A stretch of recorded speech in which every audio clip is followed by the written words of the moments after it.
All right, you've been watching the Senate confirmation hearing for Alabama Senator Jeff Sessions. He has been appointed, or nominated, we should say, by the president-elect to be the next Attorney General of the United States, the highest law enforcement official in the country. We've been watching this confirmation hearing, Rena, now for the last couple of hours or so. We're going to get into it with Deputy Washington Bureau Chief for the Boston Globe, Matt Viser. He joins us now.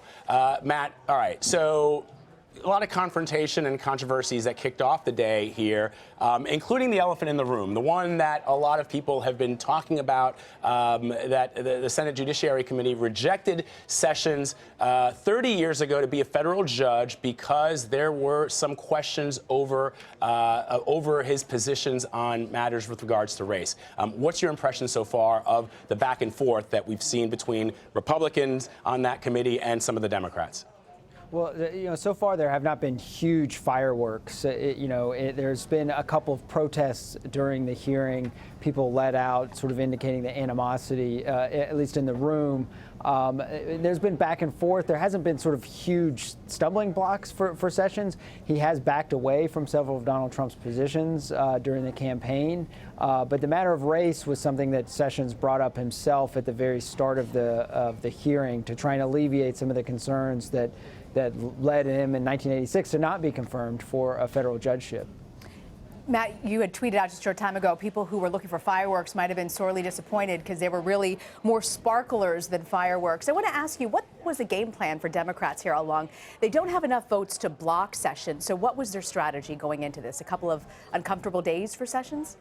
Yeah, and I think they're really trying to get him on the record on certain matters that are important to them. So you've seen things like the Muslim registry come up, which Sessions backed away from, saying that he didn't plan to sort of go forward with something like that legally, didn't see the ability to. So I think you're seeing Democrats more trying to force their issues, force Sessions to respond to things that are important to them.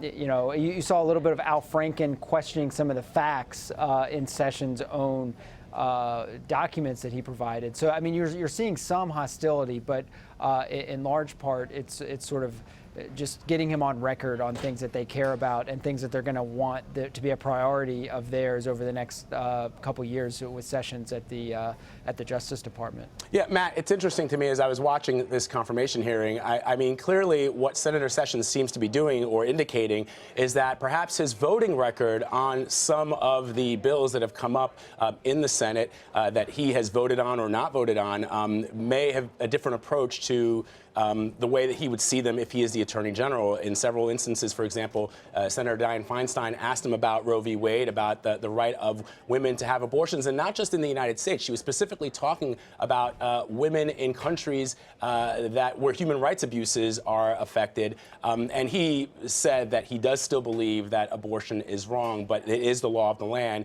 and as Attorney General, he would enforce that law.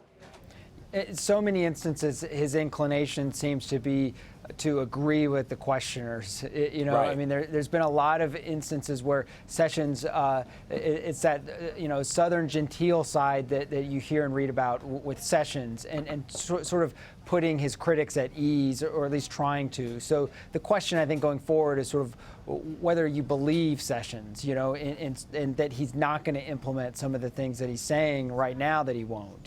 So I mean, I think there is an inclination from him to honestly back away from some of the Donald Trump, the president-elect's positions on some of the things that he articulated on the campaign trail. Sessions, his Attorney General nominee, is sort of backing off of some of those hot-button issues. And it's hard to ignore, Matt, the fact that the hearing was interrupted multiple times by protesters. This is sort of the first for Donald Trump's nominees to face a confirmation hearing. But what's this say about the rest of the hearings that we can expect this week? I think more of these interruptions. There's lots of protests planned for other nominees as well. Sessions, it charges a lot of the racial tension in the country. So I think you're seeing more, on that side of things. You can imagine Rex Tillerson also, there would be some protests, but it's a little bit more complicated on his dealings with Russia. So it's not as sort of a guttural reaction maybe from protesters. It's a little bit more complicated in some of the issues of some of the other nominees. But I think it is an indication of sort of the divisions and you know, the divisiveness that Donald Trump and his incoming administration may represent to some Americans. Matt, one of the things that the Judiciary Committee tried to get Senator Sessions to comment on was what to do about immigration. And at one point, he was asked about the executive actions, the executive orders that President Obama has put into place, specifically with 700,000 or so young children that are already in this country. What would happen if on day one or in the first week of Donald Trump's administration they decide to undo that executive action? Do you feel that he gave an answer that would satisfy some of his critics? I mean, I think on immigration, that's one of the things where Jeff Sessions has a pretty strong record on more of a hardline stance on it. You know, so I mean, I do think that that's going to be one of those issues that Sessions critics, you know, may not like. You know, his positions on that issue. So he's sort of doing his best on the other things to sort of tamp down, you know, the controversy around that, so that it doesn't become sort of an overwhelming sort of criticism on multiple issues. But immigration, you know, is one of those issues. You saw some of the exchanges he had in particular with Amy Klobuchar in Minnesota, her referencing, you know, the good work that immigrants do, you know, in Minneapolis hospitals and the big Somali community. So I mean, I think Sessions is, again, trying to alleviate some of those concerns, but only going so far on immigration. All right. Matt Viser, Deputy Washington Bureau Chief for the Boston Globe. We thank you as always, my friend. Thank you, guys.